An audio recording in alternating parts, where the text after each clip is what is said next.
এখন আমাদের ভুঁইতে আইসি কাঁঠাল পাড়তে। অনেকগুলা কাঁঠাল পেকে গেছে শুনলাম। মামা আমারে ফোন দিছিল, আমি আমার ছোট বোন অতই চলে আইছি। মামা হলো গাছে, এদিকে ডাইও পেকেছে, ডাইও গাছ এই যে, ওই যে একটা পাখিতে খেয়ে গেছে। এই যে আমার মামা গাছে। মামা কটা পাকেছে?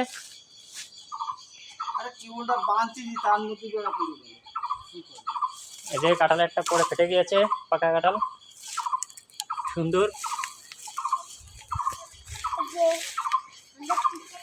আর এই যে একটা অলরেডি দুইটা পাড়া হয়ে গেছে।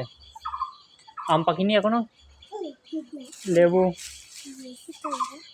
কি হয়েছে? এই যে আমার বোন আমার কি একটা ফুল গাছ না ফুল দেখাচ্ছে, সুন্দর তো ফুলটা।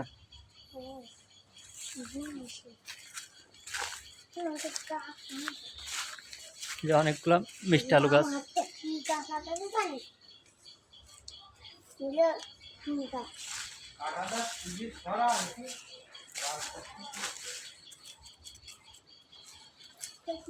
पीछे देखो पीछे।